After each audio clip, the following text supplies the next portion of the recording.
Good morning everybody.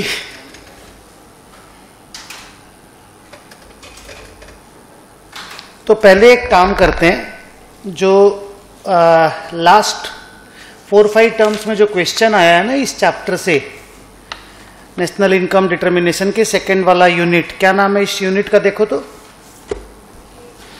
केनेजियन theory of determination of national income.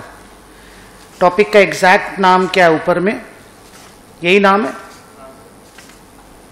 हाँ, the Keynesian theory of determination of national income. पिछला 4-5 term में मैं देख रहा था कि बहुत ज्यादा क्वेश्चन इस चैप्टर से, सेकंड वाले यूनिट से नहीं आया है, बट स्टिल जो भी आया है मैं आपके सामने रखता हूं। पहले हम लोग उनको सॉल्व करते हैं, ठीक है, फिर इंस्टीट्यूट के बुक में जो क्वेश्चन है उनको डिस्कस करते हैं।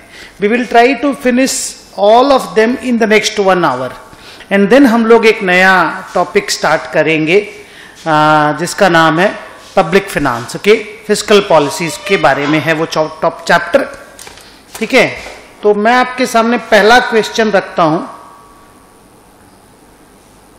हेडिंग दे दो last 4 terms question papers.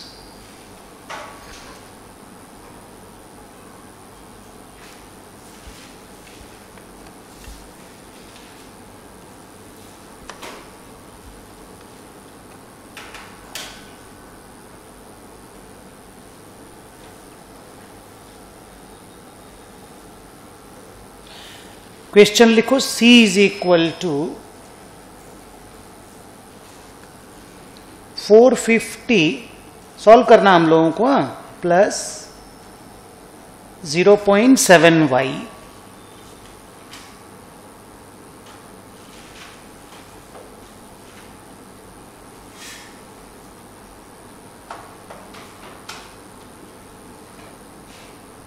Okay. पहला क्वेश्चन है, फाइंड कंजम्पशन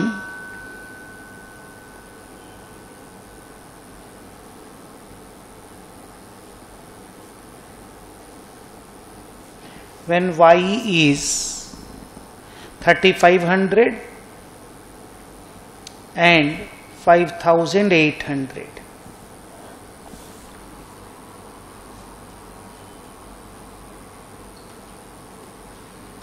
क्या आपको यहां दिखाई दे रहा है, consumption is a function of income. 450 को ऑटोनोमस कंजम्पशन बोलते हैं और इस वाले पोर्शन को इंड्यूस्ड कंजम्पशन बोलते हैं ना। तो ये निकालने बोला, ये 1 मार्क का है। बेकार क्वेश्चन है, एकदम बेकार है, तुरंत निकाल करके मुझे आंसर दे दो।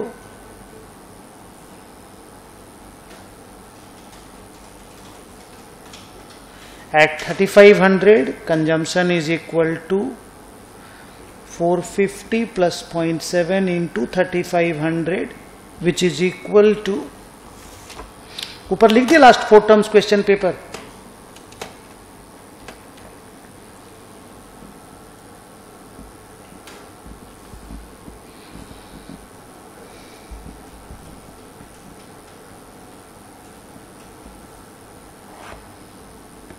$2,900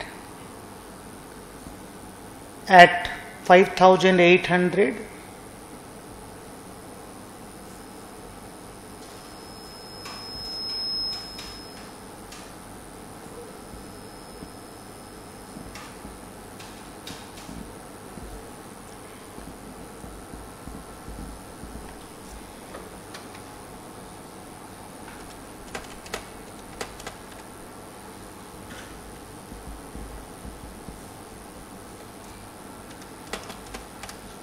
4510।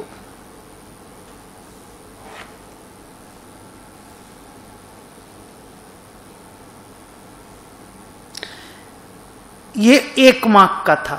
ऐसे 3 क्वेश्चन है जो मिलाकर के 3 मार्क्स के आए थे। Okay, got it. Second question है, saving when disposal income is 3500 and 5500। 5800 नहीं, 5500 सेविंग निकालने बोला है। तो सेकेंड क्वेश्चन है, find saving if income is 3500 and 5500। 3500 में तो इसको यूज कर सकते हो, देखो 3500 में हम लोग का कंजम्पशन निकाला हुआ है ना। तो सेविंग कितना होगा, अगर 3500 इनकम है and we consume 2900, then our saving is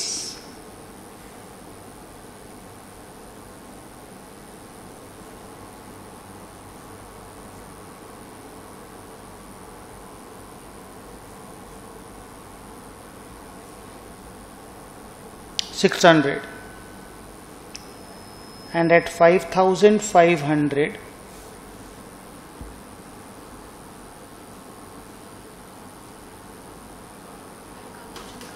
हाँ निकाल लेते consumption.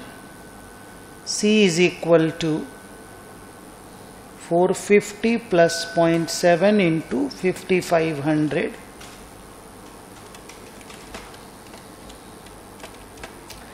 4300. So saving is equal to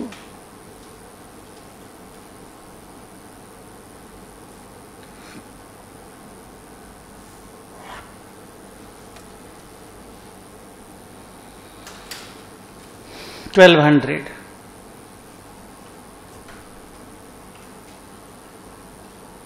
ये 1 मार्क का ये 2 क्वेश्चन तो एकदम इजी है, इससे बहुत डिफिकल्ट क्वेश्चन हम लोगों ने बनाया है। थर्ड क्वेश्चन है जो थोड़ा कंफ्यूजिंग है, वो भी 1 मार्क्स का है। आप सुनिए, देखिए, समझिए कि ये क्या है and then we will decide कि हमें क्या करना है। इसी क्वेश्चन का थर्ड पार्ट है amount induced. Amount induced, induced consumption नहीं बोल रहा है, amount induced when disposal income is 3200, if y is equal to 3200, how much is the amount induced?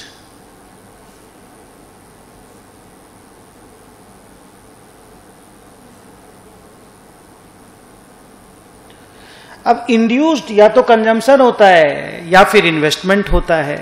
Induce करना माने जो इनकम के बेस पे आप इन्वेस्ट करते हो। तो अब क्योंकि ये क्लियर नहीं है, अमाउंट इंड्यूस्ड लिख के छोड़ दिया, नहीं समझे, तो आप लिखोगे if they want induced consumption then this is the answer, if they want induced investment तो आप इन्वेस्टमेंट निकाल दीजिएगा। जितना कंजम्पशन करने के बाद बाकी आप इन्वेस्ट करोगे, और क्या, सेविंग इक्वल टू इन्वेस्टमेंट करना पड़ेगा। लिखो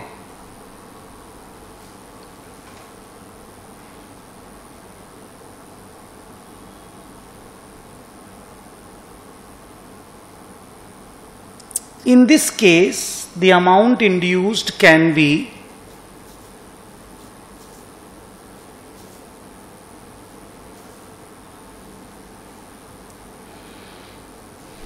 considered as either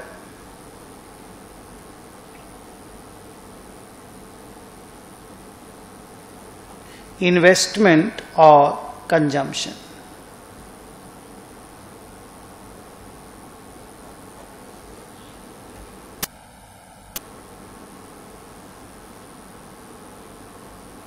okay, now अगर हम बोलें कि इनकम 3200 है तो कंजम्पशन कितना है, तो लिखो C is equal to 450 plus 3200 into 0.7,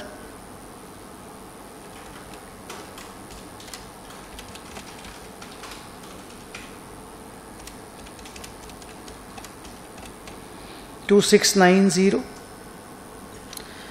अब अगर 2690 इज माई टोटल कंजम्पशन, जिसमें 450 इज माई ऑटोनोमस कंजम्पशन, तो the remaining portion is my induced consumption. तो नीचे लिखो इंड्यूस्ड कंजम्पशन इज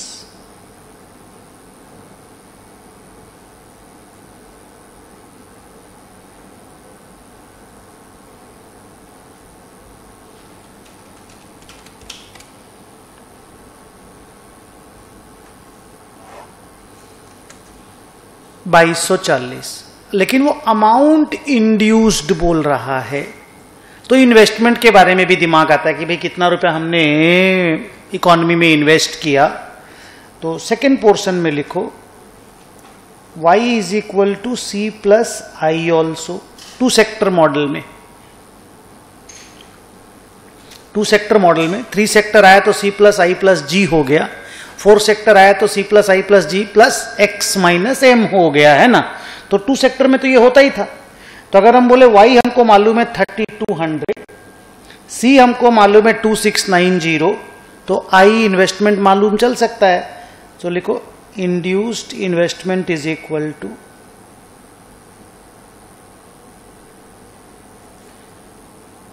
3200 माइनस 2690, 510।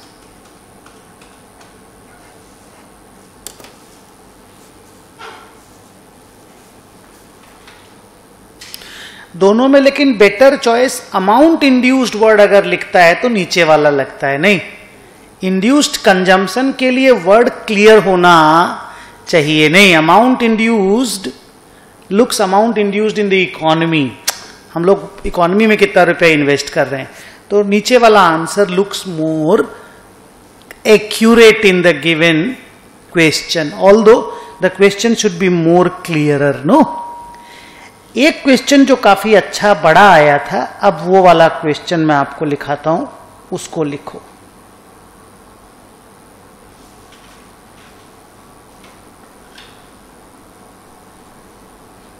नहीं, पहले एक घटिया क्वेश्चन और है, उसको देख लो। सेकेंड क्वेश्चन, ये भी 3 मार्क्स का था। लिखो C is equal to 200 plus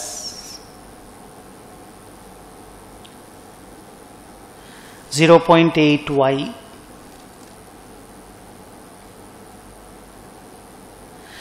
I is equal to 1200,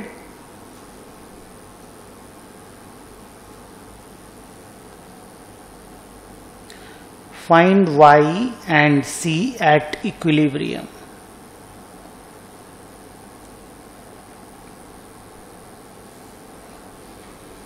again ये 2 सेक्टर मॉडल का छोटा सा क्वेश्चन है। आप फटाफट इक्वेशन डाल करके इसको सॉल्व करके मुझे आंसर दो, मैं आपको आंसर मैच करा देता हूं, है ना। क्या फॉर्मूला यूज होगा यहां पे? y is equal to C plus I. So y is equal to 200 plus 0.8y plus 1200, 0.2y is equal to 1400, y is equal to 7000, c is equal to 200 plus 0.8 into 7000 is equal to 5800।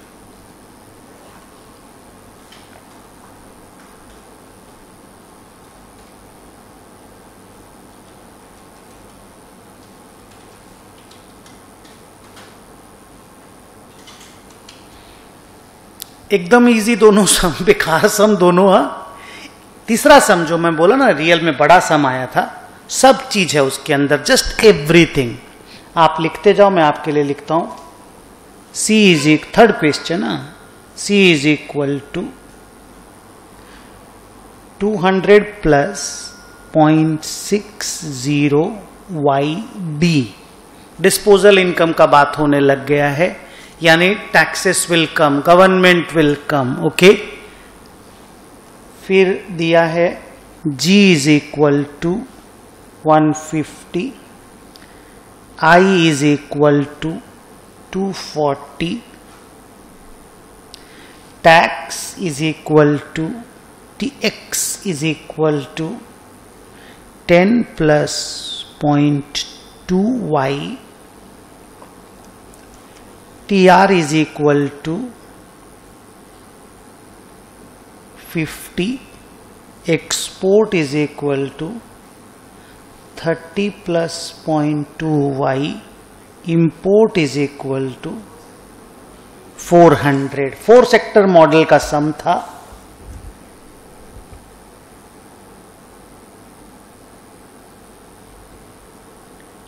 Y मांगा है और net export मांगा है at equilibrium level. अच्छा, ये question था और consumption मांगा है 5 मार्क्स का।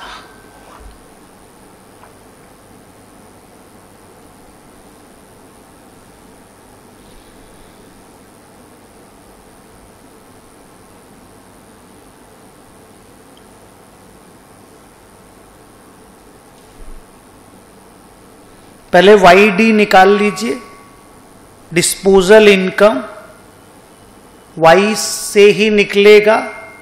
तो पहले आपको क्वेश्चन मिल गया तो पूरा बड़ा वाला इक्वेशन यूज होगा, C plus I plus G plus X minus M। देखिए C दिया है, I दिया है, G दिया है, X दिया है, M भी दिया है और ये YD लिखा है ना। तो YD का फॉर्मूला क्या है बताओ? Y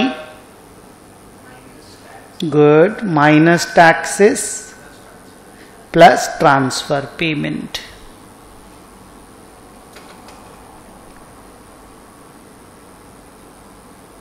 हम लोग इसको डायरेक्टली लिख दिया करते थे, अगर आपको याद हो तो। इतना हम लोग वेट नहीं करते थे, बट अगर कर लिए यहां तक तो कर लो। This is equal to Y minus taxes. बेटा कौन सा टैक्स है? ये देखो, ये है टैक्स। तो कैसे लिखोगे? -10, ये -0.2Y और plus transfer payment. Transfer payment fixed amount में दिया हुआ है +50।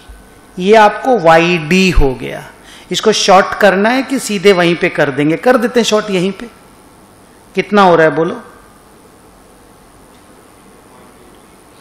0.8Y +40।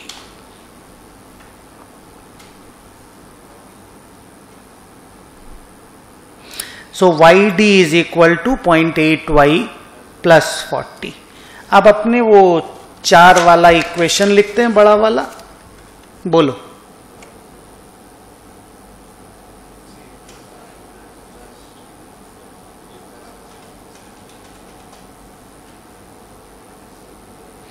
C का इक्वेशन बताओ। बोलो। 200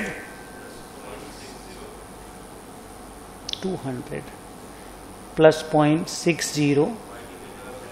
YD की जगह वैल्यू बताओ ना, वैल्यू पुट करना नहीं, वैल्यू बताओ। 0.8Y, thank you. ये हो गया C, ये पूरा C हो गया ना, गुड। प्लस I बताओ, plus G 150 plus X 30 plus 0.2Y। जितना प्रोडक्शन हो रहा है ना, इनकम को आउटपुट भी तो बोलते हैं ना, नेशनल इनकम को GDP भी तो बोलते हैं ना, उसका 20% ये लोग एक्सपोर्ट करता है। -M कितना है? 400। तो ultimately Y becomes 200 plus 648 0.48Y plus 4 छके 24 प्लस 240 150 30 माइनस 400 20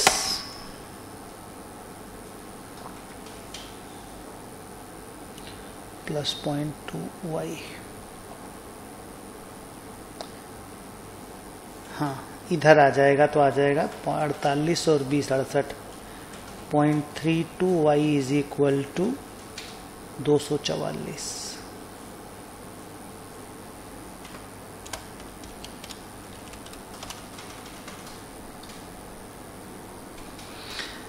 मेरा कैलकुलेशन एरर को एक बार ठीक से चेक कर लोगे, वेदर आई एम करेक्ट और नॉट। यही आया, इंस्टीट्यूट का भी यही आया है।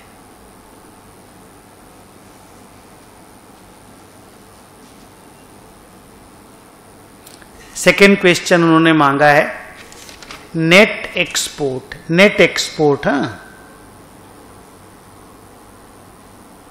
नेट एक्सपोर्ट का फॉर्मूला क्या है?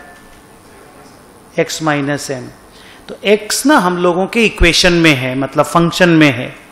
x दिया हुआ है 30 plus 0.2y, so 30 plus 0.2 into 762.5 minus m है 400।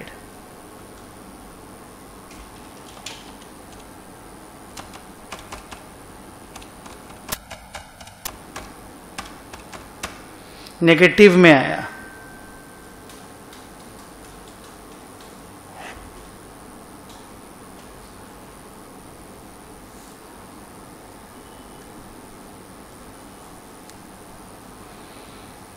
Net export is in negative.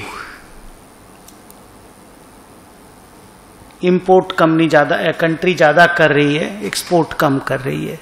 And the last question they are asking is consumption. छोटा वाला इक्वेशन जो निकाला हुआ वो यूज कर लेते हैं। कंजम्पशन है 200 प्लस 0.6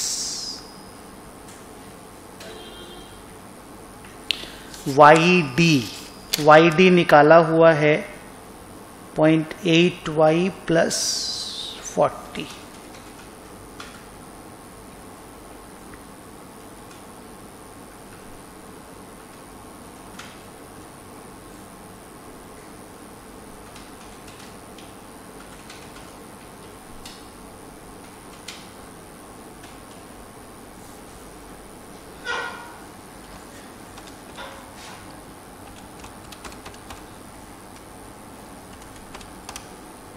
मेरा 590 आया,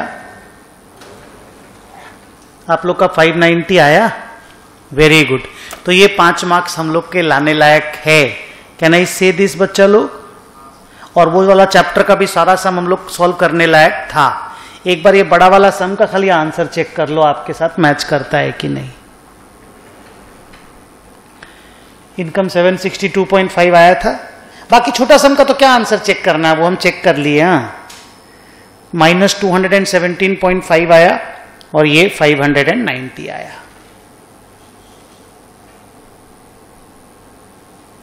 हेलो, बढ़िया है। सो ये 3 प्रैक्टिकल क्वेश्चन आया था पिछले 4 टर्म्स में। एक थ्योरी क्वेश्चन आया था जो मेरे को सबसे ज्यादा इंटरेस्टिंग लगा। वो क्वेश्चन अब हम आपके सामने रखते हैं, आप लिखो कॉपी में।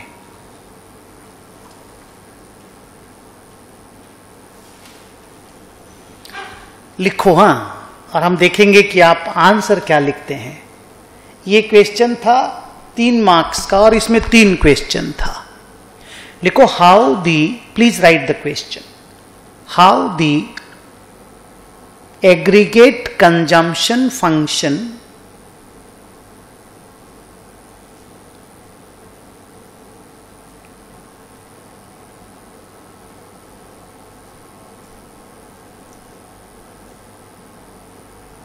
how the aggregate consumption function is affected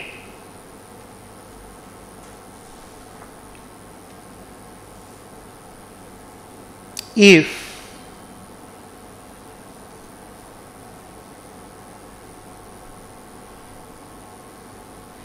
increased cost of steel and oil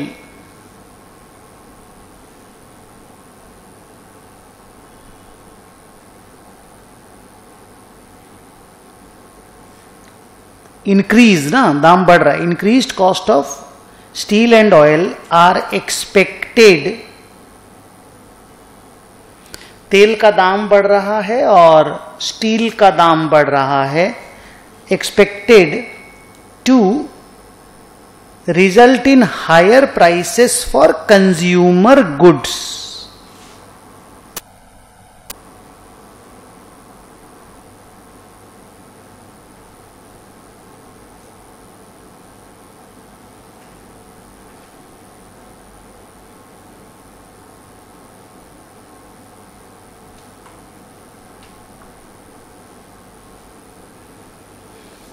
बोलिए,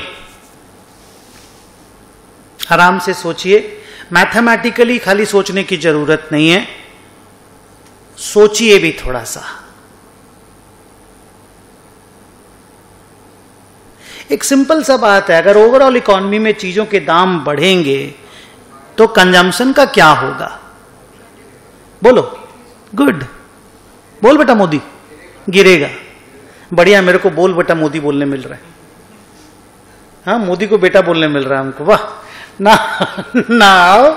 नाउ आप लोगों का आंसर एकदम सही है कि yes, aggregate consumption, overall consumption will fall down if the prices will go rocket high.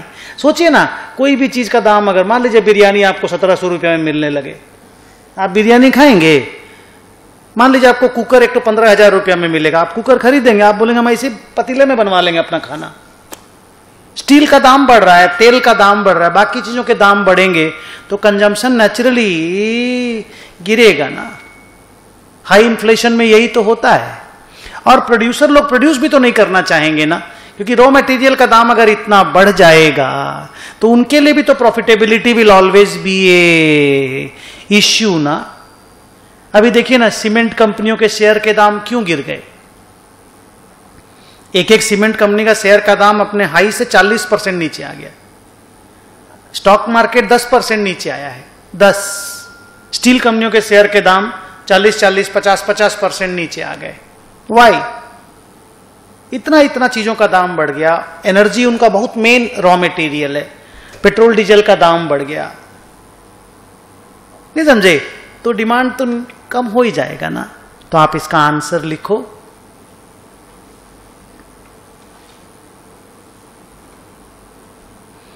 increase in the raw material prices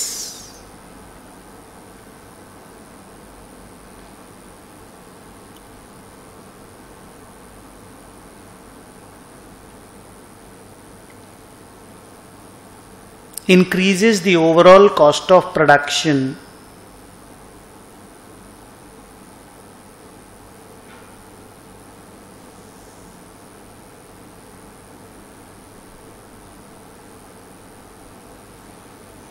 and overall increase in the prices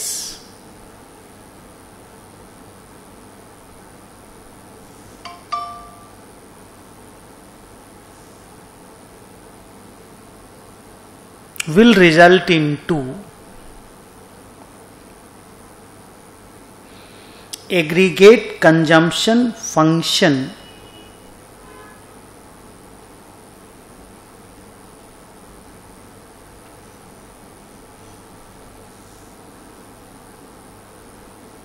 to, बोलो क्या होगा, बताओ फाइनल आंसर। हाँ, to decline या to decrease. ये इस तरह से लिखना चाहिए 1 मार्क्स के लिए कम से कम। ओके? हाँ, नहीं, उस तरह का एक भी सम आया ही नहीं। मैं तुमको बताया ना, हम लोग इतना डिटेल में पढ़े। हम लोग डिटेल में इसलिए पढ़े कि मेरे को भी सेटिस्फेक्शन नहीं था, तुमको भी अच्छा नहीं लगता। अभी तुम लोग बोल रहे ना, हाँ सर इकोनॉमिक्स पढ़ के भी मजा आता है, नहीं तो इकोनॉमिक्स पढ़ के कब मजा आता है। अब अच्छा से हम लोग पढ़ लिए तो क्वेश्चन सब छोटा लग रहा है ना भाई, अपन खुश हैं, क्या दिक्कत है? थोड़ा सा टाइम ही तो ज्यादा लग रहा है, और अपने पास तो टाइम है पड़ा हुआ एम्पल। नेक्स्ट सेम क्वेश्चन है, खाली इफ बदल रहा है। ऊपर पढ़ो, क्या क्वेश्चन था? How the aggregate consumption function is affected if. अब इफ के बाद बी क्वेश्चन। ना सेम चीज दोबारा लिखा दूं क्या कि चलेगा? खाली रिमेनिंग पोर्शन। हाँ, खाली remaining portion. If the leadership, मान लीजिए ममता बनर्जी ने या मोदी जी ने, एश्योर्स दैट, एश्योर्स भरोसा दिला रहा है, that economic policy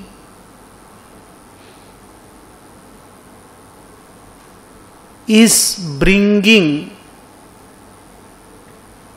the recession to end.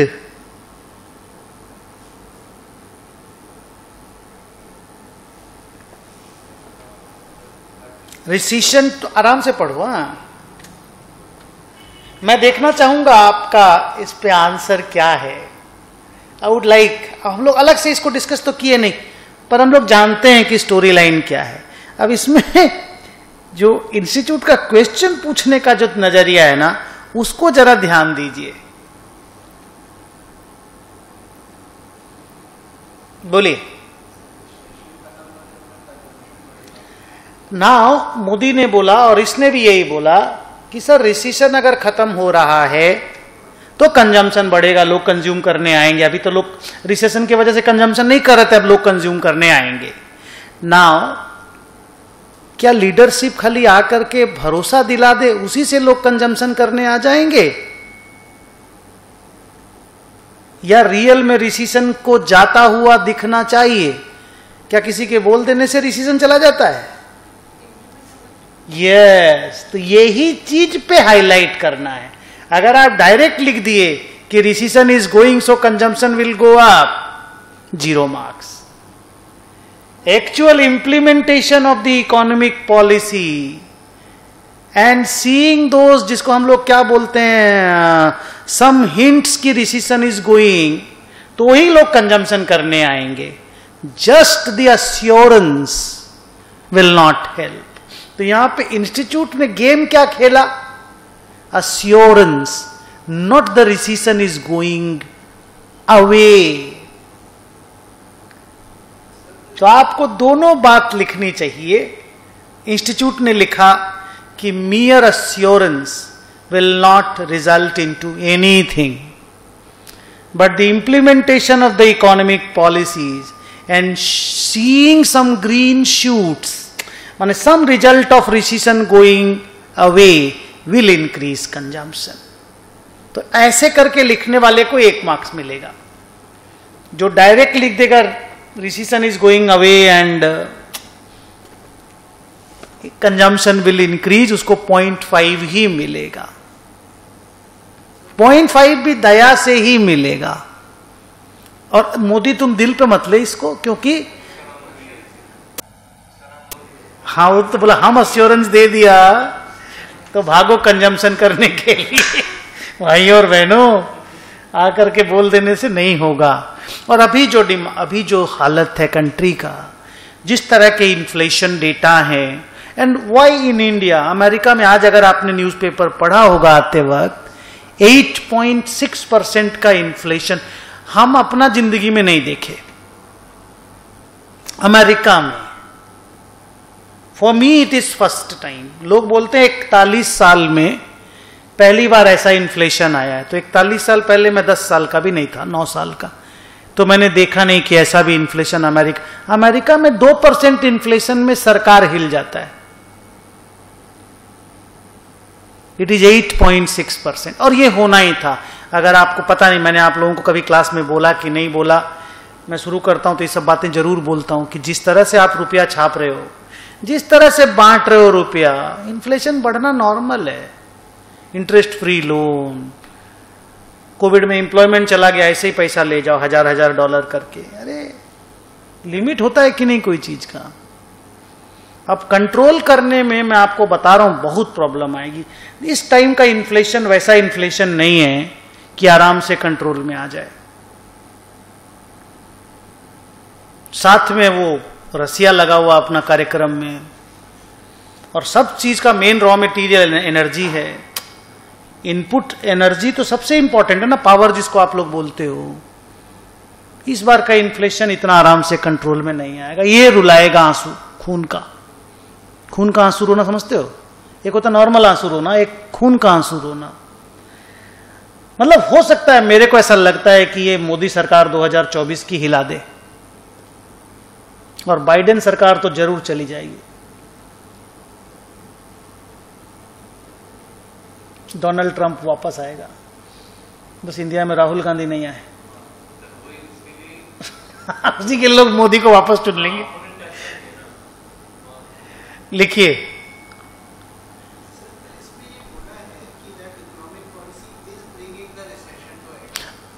अरे इज ब्रिंगिंग नहीं, तुम नहीं पढ़ा? नहीं, अस्योर्स पहला वाला लाइन के साथ में पढ़, खाली लास्ट लाइन क्यों पढ़ रहा है? अगर लीडरशिप अस्योर्स वाला बात नहीं लिखता तो मैं तुम्हारा बात पे 1 मार्क्स देता। इंप्लीमेंट, वो बोला हम अस्योर करते हैं कि नहीं, कैसे पता है? तो इसीलिए तो हम लोग वो वाला बात लिखने बोल रहे हैं कि mere assurance will not work, implementation and some green shoots will help। लिखो,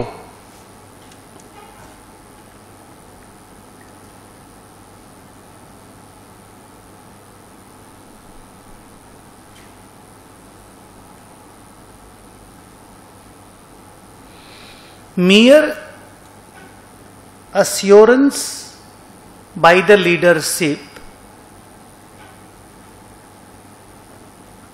will not affect the aggregate consumption.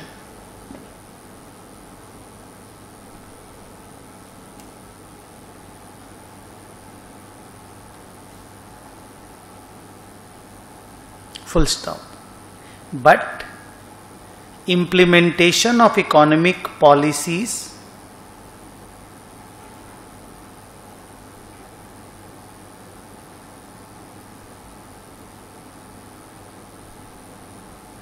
and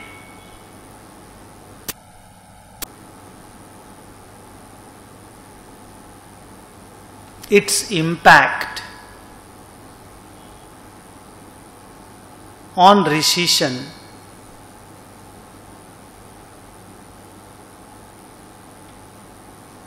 will definitely increase the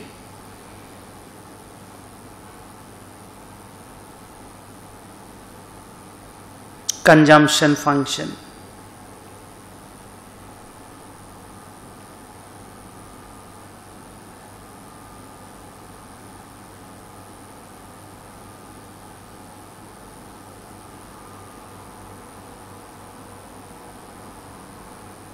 third question same सब कुछ, हाँ, इफ के बाद लिखना है एन एक्सपेक्टेड वॉर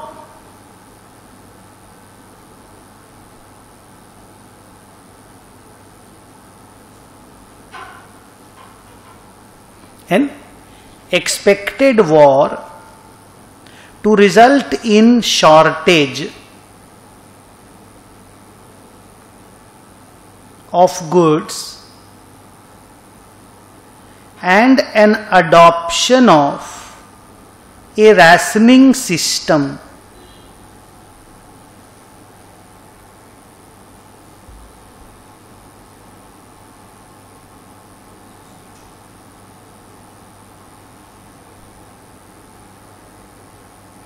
बस बोलिए।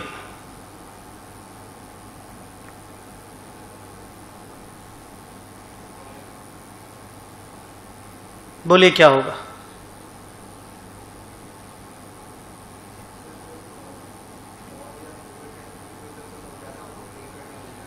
लेकिन उसके बाद इस तरह का सिचुएशन जब भी आएगा, सप्लाई रुकेगा, सप्लाई चेन अफेक्टेड होगा। अभी जो रसिया वार में हुआ, जैसे ही सप्लाई चेन अफेक्टेड होगा चीजों के दाम बढ़ जाएंगे, और जैसे चीजों के दाम बढ़ेंगे अल्टीमेटली कंजम्पशन फंक्शन डिटेरियोरेट करेगा।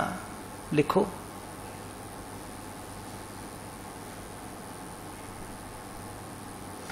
the supply chain will get affected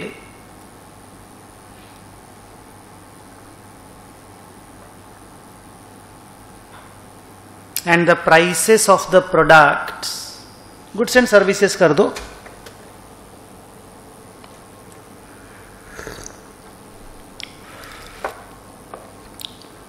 are expected to go up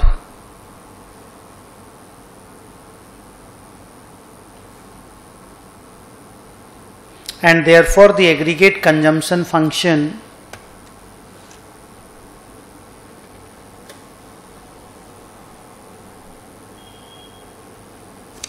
will decline.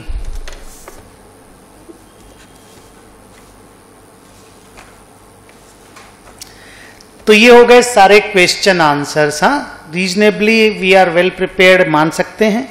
Good. अब ना आपके आईसीएआई की बुक में मैंने आपको बोला था 14-15 क्वेश्चन है, उनको डिस्कस करना था। उस दिन कुछ किए भी थे ना? नहीं, आप इसका फोटो क्लिक कर लो।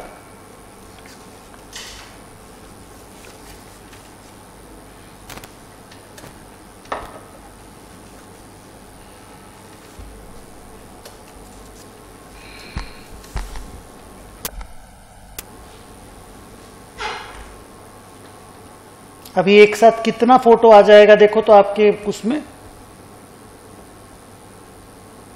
पूरा आ जाएगा ना। लो, मैंने भी आराम से पूरा कर दिया।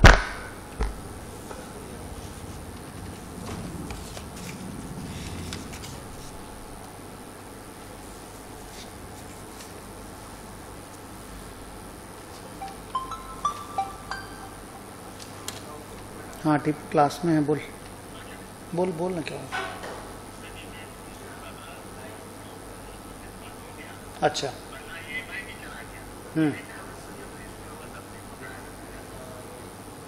कोई बात नहीं,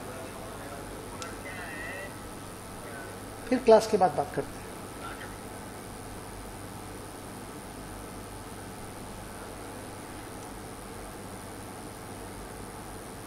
रेडी बच्चों?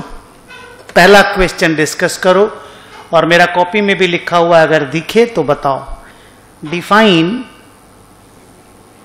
Define equilibrium output. Equilibrium output किसको बोलते हैं? व्हेन दी अच्छा, सबसे छोटा है जहां पे डिमांड और सप्लाई दोनों सेम हो, लेकिन इस पे तो मार्क्स मिलेगा नहीं। अगर 2 मार्क का क्वेश्चन आएगा तो कैसे लिखना पड़ेगा? Equilibrium output occurs when the output demanded by all the agents in the economy is exactly equal to the amount produced in a given period of time in an economy. हाँ, ये wordings लिखना पड़ेगा, और इसी के लिए मैंने बोला कि कॉपी का रीडिंग बार बार जरूरी है। ऐसा फंडा ठीक है कि सर हाँ लिख देंगे सजा करके, 2 नहीं तो 1.5 तो मिल ही जाएगा, पर ये वर्डिंग थोड़ा सा होना कि गुड्स एंड सर्विसेज का जो demand by all the agents in the economy has to be equal to the goods and services supplied या प्रोड्यूस्ड इन एन इकोनॉमी, और during given period of time भी बोलना जरूरी है। Okay, second question.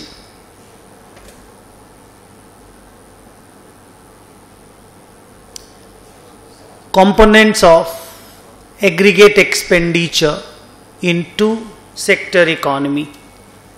डिमांड का, हाँ, consumption for goods, hello, and consumption for investment goods. क्या उसको बोलते थे? कंजम्पशन फॉर कौन सा गुड्स रे? एक इन, हाँ, कंज्यूमर गुड्स, हाँ, कंजम्पशन ऑफ कंज्यूमर गुड्स और कंजम्पशन फॉर इन्वेस्टमेंट गुड्स, या C+I। Next, demand for consumer goods और डिमांड फॉर इन्वेस्टमेंट गुड्स बोलते थे। थर्ड क्वेश्चन, तो 2 कंपोनेंट का नाम A B करके लिख देना, और क्या।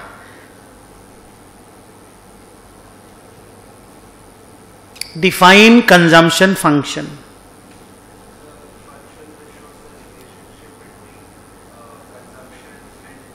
Yes, consumption function is या can be defined as the consumption is a function of income. So more there will be more incomes, there will be more consumption. However, they don't go up. I mean, consumption don't increase exactly with the same amount as income grows. नहीं तो इतना भी बोलने का दरकार नहीं, last में लिख देना C is equal to A plus BY, ये जरूर लिखना एग्जाम में, या C is equal to FY function of Y, फिर उसके नीचे C is equal to A plus BY, फिर उसमें भी लिखना where A is autonomous consumption, B is marginal propensity to consume, Y is national income.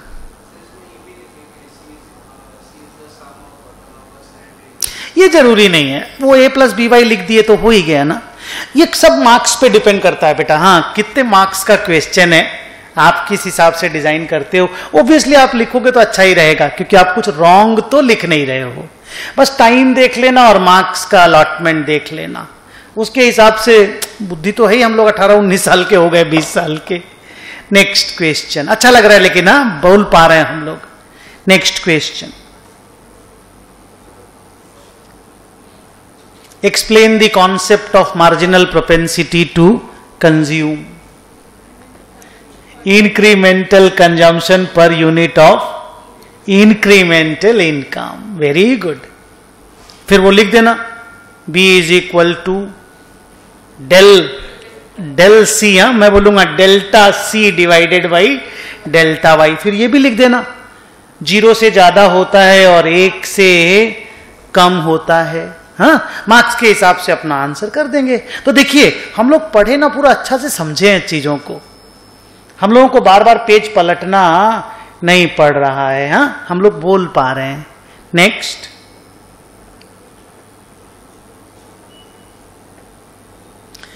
Define average propensity to consume.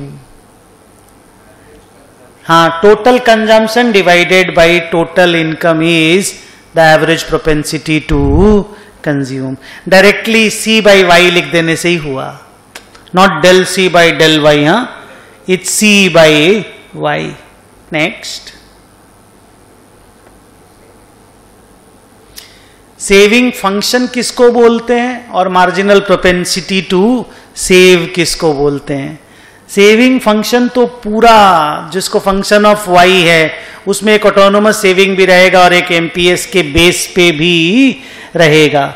और marginal propensity to save बोलते हैं incremental saving पर incremental income. MPS is 1 minus B, वो जरूर लिखना.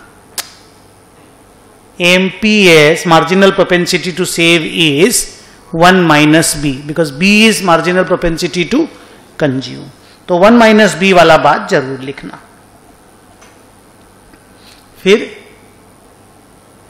7, what is meant by autonomous expenditure?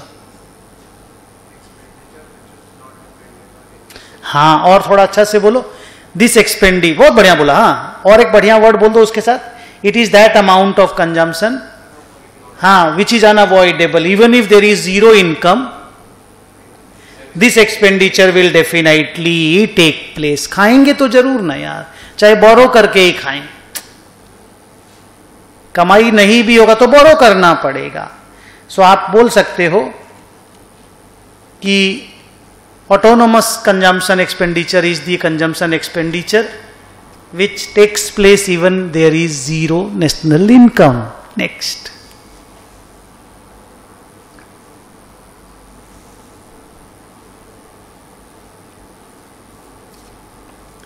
बताइए इसका आंसर बताइए.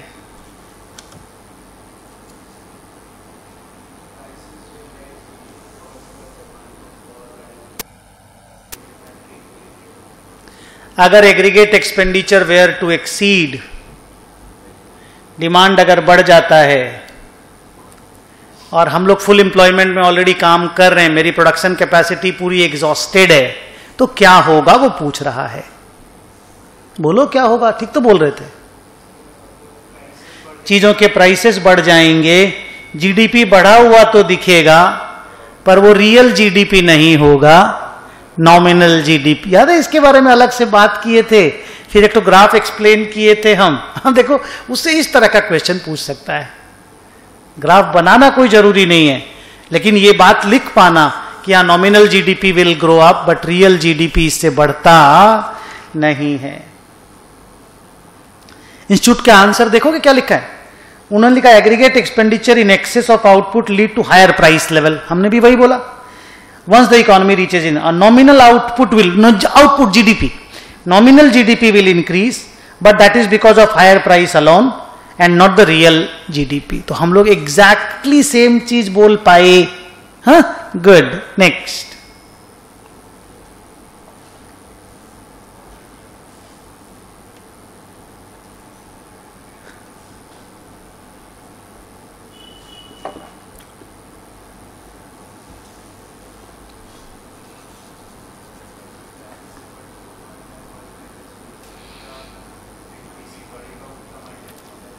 बढ़ेगा. डरना नहीं है.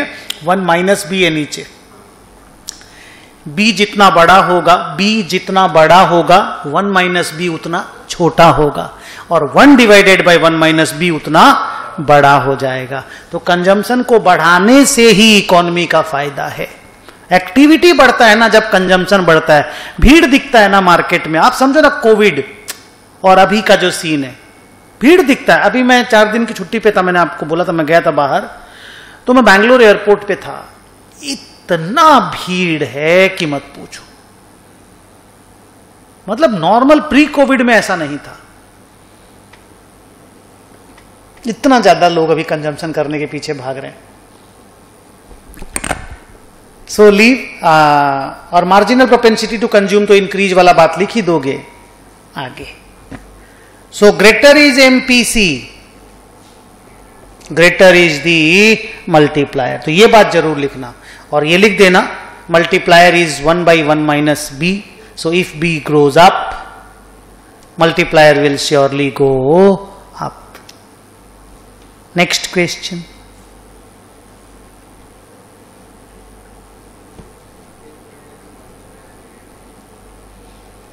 What is the effect of income leakage on the multiplier? Simple, सबसे. If the leakages will be more, leakage मतलब सेविंग, लीकेज सेविंग को बोलते हैं, और इन्वेस्टमेंट इंजेक्शन को बोलते हैं, घुसाना पैसा और सेव करके निकाल लेना एक तरह से पैसा. उल्टा इंपैक्ट पड़ेगा ना. अगर आपका बहुत ज्यादा लीकेज है, टैक्सेस को भी लीकेज बोलते हैं, आपके हाथ से अगर टैक्सेस बहुत ज्यादा निकाल लिया जाएगा, कंजम्पशन कम हो जाएगा ना. तो बोल रहा मल्टीप्लायर का क्या होगा? इफ लीकेजेस आर मोर, गिर जाएगा. If the leakages are high, multiplier will fall down. तो अच्छा से ही बोल पा रहे नहीं. कितना दूर तक हो गया? 10 हो गया. 11.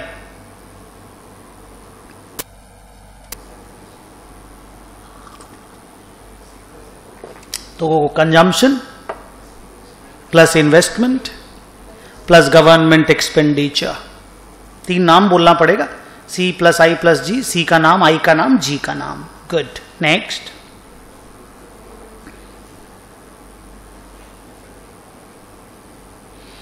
गवर्नमेंट का रोल क्या है 3 सेक्टर इकोनॉमी में? गवर्नमेंट टैक्सेस लेता है, सब्सिडी देता है, ट्रांसफर पेमेंट भी देता है और एक्सपेंडिचर करता है. 4 चीज लिखना है.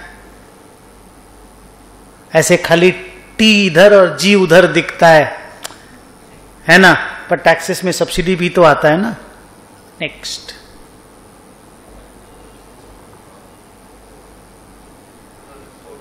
Net export is export minus import.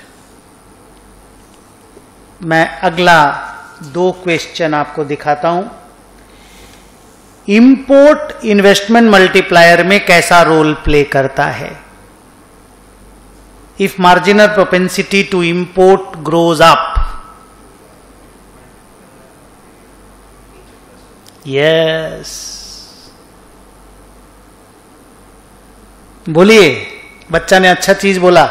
बोला मल्टीप्लायर गिरेगा. क्यों? क्योंकि मल्टीप्लायर होता है 1/1 माइनस, बोलो, सॉरी, प्लस m. तो मान लीजिए b वहीं रहता है, 1 तो वहीं रहेगा ही, m प्लस हो रहा है,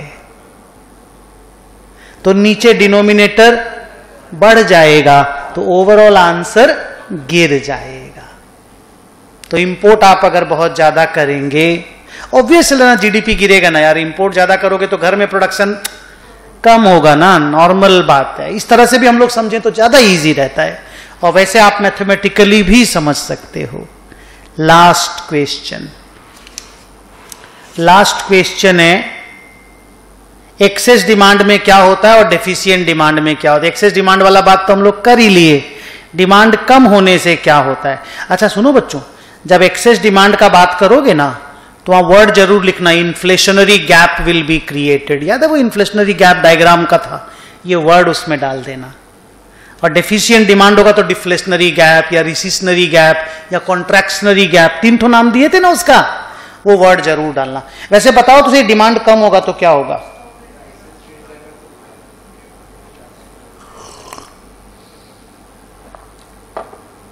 बोलिए.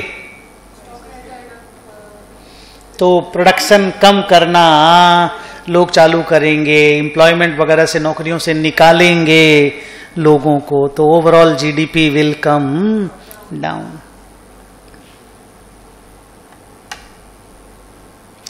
बंद कर दें. सो कैन वी टेक कि ये चैप्टर अच्छे से कंप्लीट हो गया.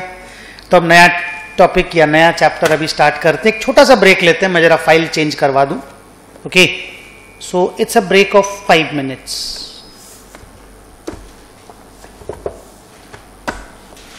ये करना है ना हर बार, 4 क्वेश्चन पेपर और इंस्टीट्यूट का बुक.